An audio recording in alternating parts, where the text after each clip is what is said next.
우리가 나눌 말씀은 주로 5절입니다.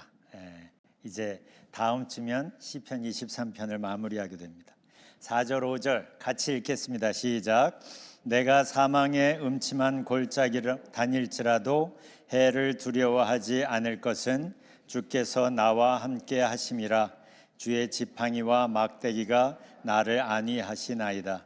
주께서 내 원수의 목전에서 내게 상을 차려주시고 기름을 내 머리에 부으셨으니 내 잔이 넘치나이다. 아멘. 요즘 우리가 시편 23편을 몇 주 동안 계속 보고 있습니다. 이 시는 하나님과 우리 사이의 관계를 보여줍니다.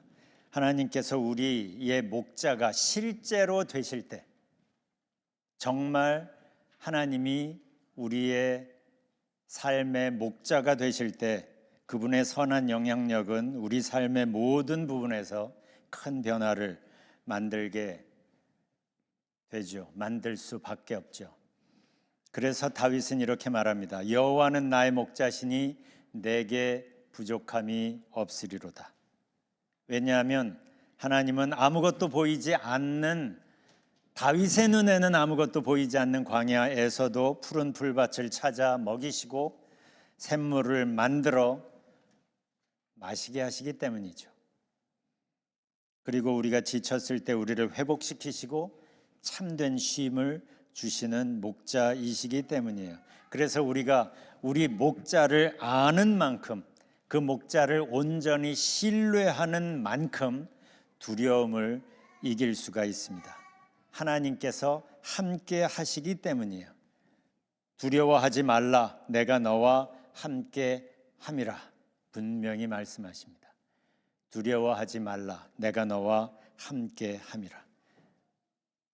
그리고 신약도 시작하자마자 첫 장에서 마태복음 1장의 주제어가 뭐라 그랬죠? 임마누엘, 우리와 함께 하시는 하나님. 그리고 오늘은 5절을 제가 다시 읽겠습니다. 세 번역으로. 같이 읽죠. 세 번역으로 시작. 주님께서는 내 원수들이 보는 앞에서 내게 잔치상을 차려주시고 내 머리에 기름 부으시어 나를 귀한 손님으로 맞아주시니 내 잔이 넘칩니다. 우리가 지난주에 얘기한 것처럼 다윗은 여기서 자신을 후하게 대하시는 주님에 대해서 말하고 있는 게 아니라 주님 그분께 직접 말하고 있어요. 그래서 지난주에 우리가 봤죠. NIV로 보면 이게 더 분명한데 1, 2, 3절에선 다윗이 하나님을 He라고 설명하듯 얘기했지만 4절과 5절에서는 You라고 이야기하고 있어요. 여기서도 You prepare a table before me in the presence of my enemies. You prepare a table before me. 지금 다윗의 상황은 여전히 쉽지 않습니다. 원수들은 여전히 노려보고 있어요. 그러니까 원수들이 보는 앞에서라고 표현하고 있잖아요. 문제들이 아직 해결되지 않은 상황이에요. 그런 의미에서 다윗은 아직 어두운 골짜기 안에 있습니다. 그런데 보세요. 이 5절의 분위기는 위험해 보이질 않습니다. 거기엔 이유가 있어요. 4절부터 다윗의 초점이 문제가 아니라, 상황이 아니라 하나님께 맞춰져 있기 때문에 그래요. 다윗의 초점이 어디 있든지 간에 다윗의 초점이 하나님께 맞춰질 때, 그때 하나님께서 뭘 하시는지 보여주는 게 5절입니다. 하나님은 원수들을 제거하시기 전에, 다윗이 가지고 있던 문제를 해결하시기 전에 그들이 보는 앞에서 아직 문제가 산적한 한 가운데서 다윗에게 잔치상을 차려주십니다. 그래서 이게 5절이 참 묘하고 아주 흥미롭습니다. 제가 다시 5절을 읽어볼게요. 이번에는 5절의 분위기를 한번 느껴보시기를 바라요. 주님께서는 내 원수들이 보는 앞에서 내게 잔치상을 차려주시고 내 머리에 기름 부으시어 나를 귀한 손님으로 맞아주시니 내 잔이 넘칩니다. 원수들이 보고 있는 상황이지만 이 5절에선 그 어떤 혼란도 소란도 느껴지지 않습니다. 뭔가를 서둘러 해치우려는 듯한 분위기도 없습니다. 오히려 거기엔 풍성함이 있고 평안이 느껴집니다. 그래서 다윗의 반응이 내 잔이 넘칩니다. 이게 하나님이 우리에게 주고 싶어 하시는 풍성함과 평안입니다. 여기서 우리가 배워야 할 것이 있는데, 내가 지금 어떤 골짜기를 걷고 있는가 보다 훨씬 더 중요한 것, 내 상황이 지금 어떠한가 보다 훨씬 더 중요한 건 내가 지금 하나님과 함께 걷고 있는가, 내가 지금 내 상황에서 하나님과 함께 있는가, 내 마음이 주님께 초점 맞춰져 있는가, 이게 중요한 거예요. 지금도 하나님은 우리에게 말씀하시기 때문이죠. 두려워하지 말라, 내가 너와 함께 함이라. 그때 우리가 하나님께 초점 맞출 때 생기는 결과가 평안입니다. 그 무엇도 흔들 수 없는 평안, 이게 샬롬의 진정한 의미예요. 문제가 없어서 샬롬이 아니라 문제보다 크신 하나님 안에 내가 있기 때문에 샬롬인 거예요. 하나님이 내 목자이기 때문에 샬롬인 겁니다. 그렇다면 한번 진지하게 살펴보십시오. 나는 지금 하나님을 믿는데 이 샬롬을 누리며 살고 있나? 하나님이 내 목자 맞는데 이 샬롬이 내 안에 지금 있나? 그래서 베드로가 말합니다. 너희 모든 염려를 다 주께 맡기라. 이는 그가 너희를 돌보심이라. 이는 그가 너희를 돌보심이라. 그러니까 주님께 맡기라는 거예요. 맡기는 만큼 샬롬을 느끼거든요.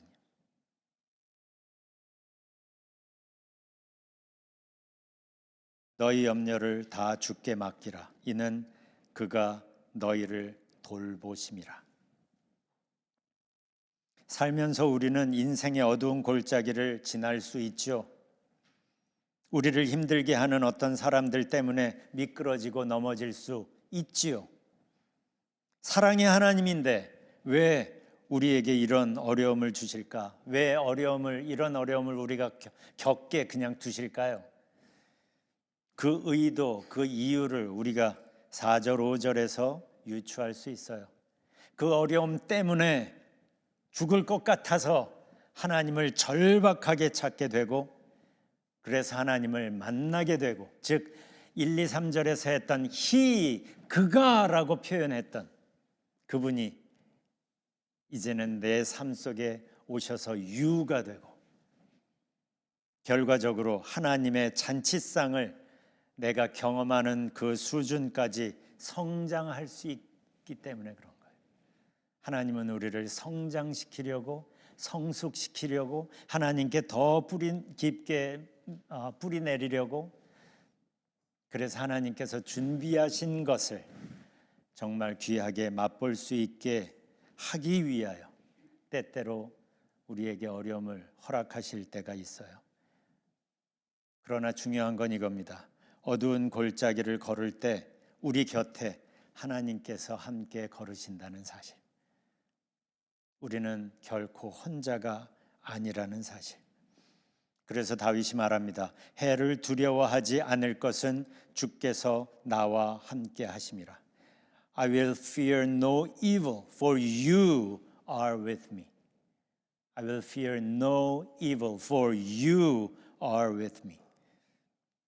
그러면 그 골짜기에서, 지금 상황은 골짜기인데 내가 하나님께 초점 맞출 때 하나님이 하시려는 게 뭔지를 보십시오. 하나님의 관심은 우리가 원수들에게서 안전하게 도망가는 것이 아니라, 문제를 피하는 것이 아니라, 우리가 그 자리에서 원수들이 보는 앞에서 하나님의 은혜의 풍성함을 경험하게 하는 거예요. 이게 하나님이 우리의 상황 속에서 하시고 싶으신 거예요. 그걸 보여주는 게 5절인 거예요. 주님께서는 내 원수들이 보는 앞에서 내게 잔치상을 차려주시고, 그때 다윗이 느낀 것을 이렇게 말합니다. 내 머리에 기름 부으시어 나를 귀한 손님으로 맞아주시니 내 잔이 넘칩니다. 성경이 말하는 기름 부음에는 크게 두 가지 의미가 있습니다. 첫 번째는 성령의 기름 부으심이 있죠. 성령 하나님께서 우리 안에 오셔서 도우시고 우리 안에서 아름다운 변화를 만들어 가십니다. 우리를 정결케 하시고 은혜로 충만하게 하시고, 그래서 우리가 하나님의 일을 온전히 할 수 있도록, 우리가 하나님의 자녀답게 온전한 삶을 살 수 있도록 하나님께서, 성령 하나님께서 오셔서 우리를 도우시고 주장하시고 이끄시는 거예요.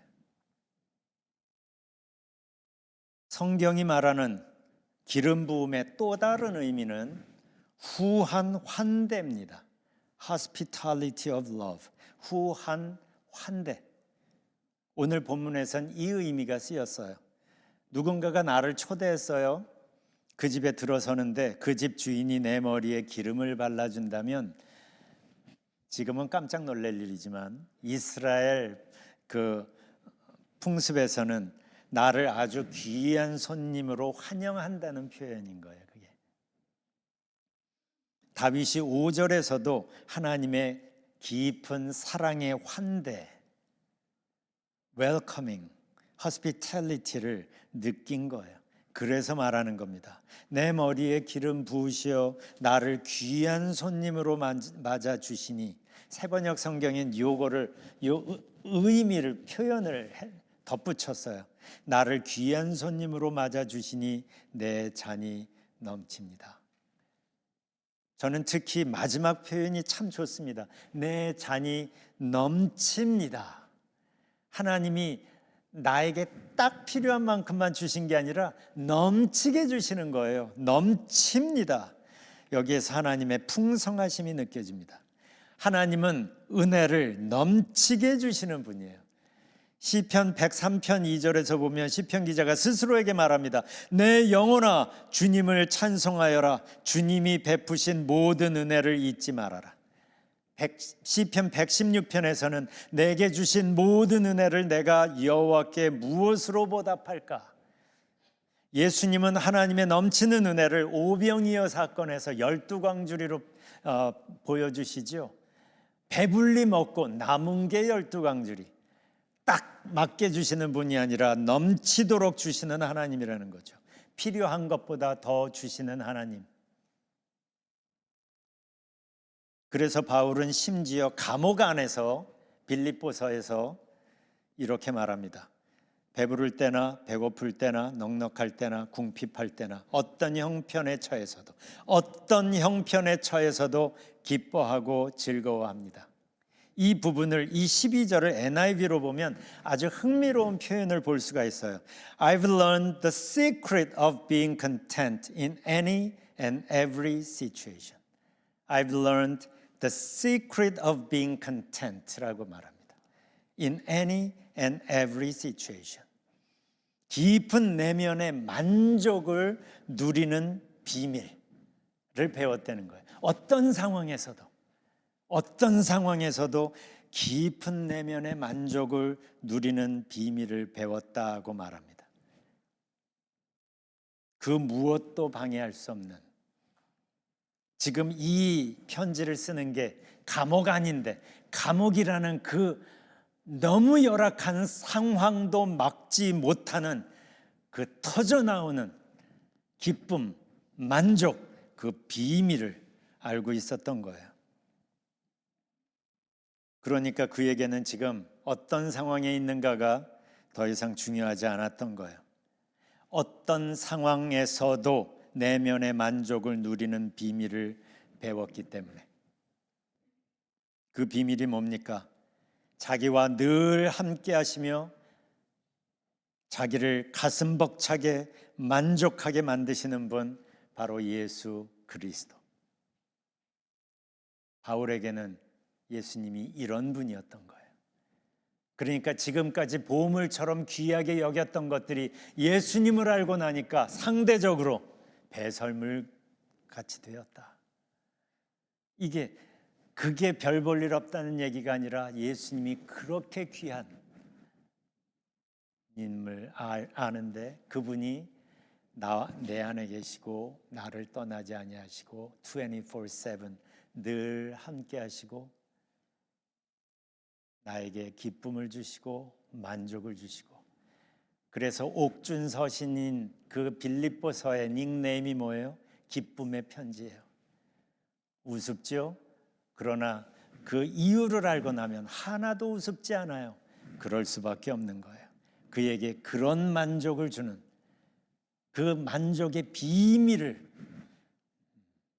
그는 알고 있었기 때문이죠. 그래서 바로 그 다음 절 13절에서 이렇게 말합니다. 내게 능력 주시는 그리스도를 통하여 나는 모든 것을 할 수 있습니다. 바로 이 만족을 다윗도 하나님 안에서 경험했던 거죠. 그래서 말합니다. 내 잔이 넘칩니다. 하나님은 지금 우리에게도 이 깊은 내면의 만족을 주시고 싶어 하십니다. 이게 예수님을 이 땅에 보내신 이유죠. 예수님이 이 땅에 오신 이유, 예수님이 요한복음 10절에서 이렇게 말하죠. 내가 온 것은 양으로 생명을 얻게 하고 더 풍성히 얻게 하려는 것이라. 양으로 생명을 얻게 하고 더 풍성히 얻게 하려고 오셨다는 거예요. 가끔은 우리가 이미 받은 축복들을 헤아려 볼 필요가 있습니다. 그게 찬송 429장인데 이 찬송의 영어 제목이 Count Your Blessings예요. Count Your Blessings. 가사를 보면 이렇죠. 우리가 조금 이따 부를 찬양이지만 세상 모든 풍파 너를 흔들어 약한 마음 낙심하게 될 때에 내려주신 주의 복을 세어라. 주의 크신 복을 내가 알리라. 영어 가사는 조금 더 자세하게 표현이 되어 있어요. When you are discouraged, thinking all is lost, 모든 것을 잃었다고 생각될 때, 그래서 낙심될 때, count your many blessings, 네가 받은 축복들을 세어봐라. Name them one by one, 하나씩 하나씩 살펴봐라, 확인해봐라. Name them one by one. And it will surprise you what the Lord has done. 그러면 지금까지 주님이 하신 일들 때문에 너 깜짝 놀라게 될걸? 이거예요. It will surprise you. 하나님이 하신 일들이 너로 하여금 놀라게 할 거다. 오늘이 추수감사주일입니다. 우리도 지금까지의 삶을 돌아보고 받은 축복을 세어보는 시간을 가졌으면 좋겠어요. 오늘 당장 지금 갖자는 건 아니에요. 여러분이 집에 가시든지 여러분 혼자 조용히 있을 수 있는 자리에서 지금 이 찬송가 가사처럼 지금까지 내가 받은 삶을 통하여 받은 축복들을 하나하나 세어 보십시오. Name them one by one. 그리고 당신의 삶 속에서 일하신 하나님의 손길들이 구체화되면 그것을 가지고 하나님께 감사를 표현해 보십시오. 세 가지 단계를 추천합니다. 첫 번째, 지금까지 내가 받은 축복들을 세어보는 거예요. Count. 그리고 name them one by one. 그리고 두 번째는 그렇게 하고 나서 하나님의 손길들이 보여지면 이제는 하나님께 감사를 표현하십시오. 찬양을 부르던 기도를 하던 여러분이 할 수 있는 무엇인가로 하나님께 감사를 표현하십시오. 그리고 세 번째, 당신의 삶 속에서 지금까지 일하고 계시고 지금도 일하고 계시는 그 하나님께 다시 집중하십시오. 그리고 지금 당신이 처한 상황, 당신이 씨름하는 문제를 하나님의 손 위에 여러분의 믿음을 사용하여 올려놓으십시오. 왜냐하면 그분이 당신의 목자이기 때문이에요. 세 단계를 말씀드렸어요. 하나는 받은 축복을 세어 보십시오. 두 번째, 그 하나님께 감사함을 표현하십시오. 그리고 세 번째, 표현한 다음엔 다시 지금까지 내 삶 속에서 이렇게 일하신 그 하나님께 다시 집중하십시오. 그리고 여러분이 가지고 있는 씨름하는 그 상황과 그 문제들을 그분 손 위에 올려놓으십시오. 왜냐하면 그분이 당신의 목자이기 때문이죠. 내가 지금 처한 그 어떤 상황보다 더 중요한 것은 거기에 목자이신 하나님이 함께 계신다는 사실이에요. 잘 보십시오. 다윗이 지금 어두운 골짜기 속에서, 상황은 어두운 골짜기였으나 그러나 목자이신 하나님께 초점 맞췄을 때 그가 섰던 그 선 자리는 더 이상 어두운 골짜기가 아니라 하나님 앞이 되었어요. 이거는 큰 변화입니다. 상황, 객관적인 상황은 어두운 골짜기지만 그러나 그가 눈을 들어 하나님께 초점 맞췄을 때 그는 더 이상 어두운 골짜기에 있는 다윗이 아니라 하나님 앞에 있는 다윗이 된 거예요. 그때 그의 눈이 하나님이 준비하신 잔치상을 볼 수 있게 되었어요. 그때 그는 말합니다. 내 잔이 넘칩니다. 사실 상황은 여전히 어두운 골짜기지만 그는 하나님 앞에 있고 이제 하나님과 함께 걸어가고 하나님과 함께 살기 시작하는 거예요. 그래서 지난주에 나눈 얘기지만 1절, 2절, 3절에서는 하나님이 그냥 He였어요. 자기를 인도하시는 He였다가 4절부터는 You가 된 것은 우연이 아닙니다. 이제는 이 변화를 우리가 경험할 차례입니다. 지금 당신은 어떤 골짜기를 걷고 있습니까? 당신에게 하나님은 목자 맞습니까? 교회 다닙니까를 내가 지금 묻고 있는 게 아니죠. 당신에게 하나님은 목자 맞습니까? 지금까지 받은 복들을 하나씩 세워보십시오. Name them one by one. 그러면 하나님이 하신 일들 때문에 놀라게 될 겁니다. 여기서 전에도 제가 소개했던 존 파이퍼가 한 말을 다시 인용해 보려고 합니다. 제가 참 좋아하는 In every situation and every circumstance of your life, God is always doing 1,000 different things that you cannot see and you do not know. 하나님이 왜 이렇게 하실까요? 우리가 그만큼 귀하기 때문이에요. 여러분 한 사람 한 사람이 여러분을 아는 것보다 예수님은 더 잘 아시고 우리 한 사람 한 사람이 얼마나 귀중한지를 아시는 거예요. 그만큼 사랑하시는 거예요. 우리를 위하여 십자가를 대신 지실 만큼 그만큼 우리를 사랑하고 그만큼 우리 하나하나가 귀하다는 거예요. 그래서 하나님이 지금도 이렇게 부지런히 1,000 different things를 every circumstance마다 하고 계시는 거예요. 왜요? 우리에게 진짜 자유를 주고 싶어서 죄에서 해방된 것이 무엇인지를 정말 느끼고 맛보며 살 수 있게 하려고, 그래서 우리가 깊은 평안과 풍성한 삶을 하나님 안에서 누리게 하고 싶어서, 우리가 하나님의 자녀니까 우리가 그렇게 만족해하면서 웃는 걸 하나님이 보고 싶으신 거죠. 우리 부모된 입장으로 그거 알잖아요. 아이들이 좋아가지고 까르르 웃으면 얼마나 좋습니까? 하나님한테도 그런 기쁨을 누리게 좀 해주세요. 여러분 때문에 하나님이 그렇게 행복하셨으면 좋겠어요. 그게 아까 우리가 했던 첫 번째 기도 제목이었죠. 나의 매일매일의 삶이 하나님께 기쁨이 되었으면 좋겠습니다. 나의 말과 나의 행동과 나의 생각이 하나님께 기쁨이 되었으면 좋겠습니다. 하나님께 올려지는 예배가 되었으면 좋겠습니다. 이제 하나님의 마음을 알았다면 이제는 하나님의 자녀로 우리는 살아야 합니다. 지금 곁에 계신 하나님께 초점 맞추는 게 우리 모두가 먼저 해야 할 일이에요. 하나님께 초점 맞추는 거. 이사야 40장의 표현으로 말하면 여호와를 앙망하는 거예요. 그리고 하나님과 함께 걷는 삶을 시작하십시오.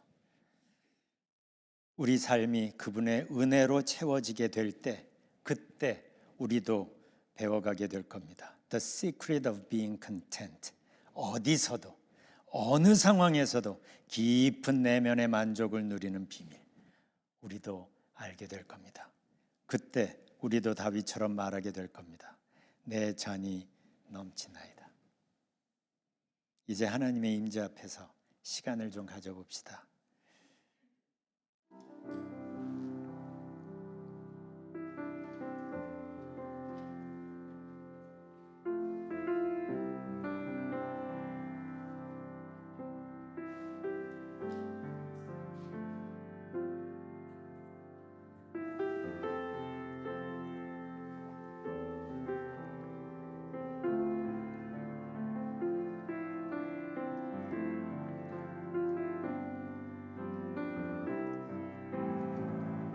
지금 짧게라도 한번 그 세 가지를 해볼까요? 지금 잠깐 하나님이 내 인생에서 주신 그 축복들을 생각나는 대로 세어보십시오. Name them one by one.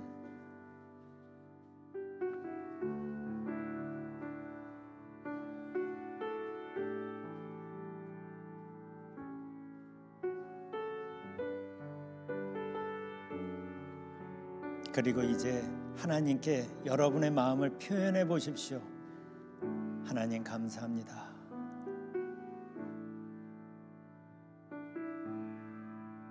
하나님 감사합니다. 이럴 자격이 없는데.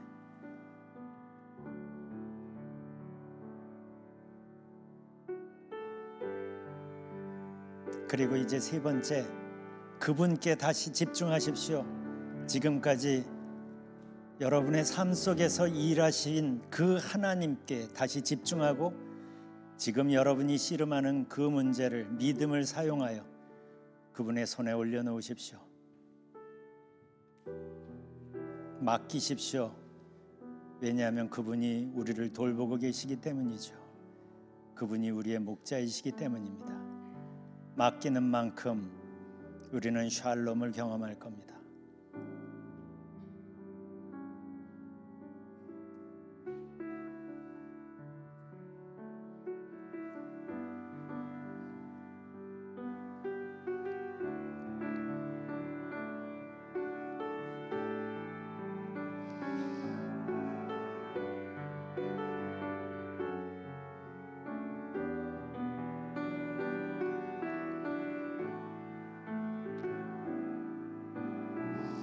은혜의 하나님, 우리와 늘 함께 하시고 우리 선한 목자가 되어주시고 우리를 가장 좋은 길로 인도하여 주셔서 감사합니다. 감사합니다 하나님. 우리가 삶 속에서 주님의 사랑과 은혜를 더욱 깊이 맛보며 누리며 살 수 있게 도와주세요. 어디에 있든 지금 어떤 험한 어두운 골짜기를 지나고 있든 예수님과 동행한다면 그 자리가 하늘나라가 될 줄 믿습니다. 주님과 더욱 깊은 비밀의 시간을 가짐으로 주님의 기쁨과 평화가 우리의 삶을 통해 흘러나와 우리 주변까지 적실 수 있기를 소망합니다. 예수님의 이름으로 기도합니다. 아멘.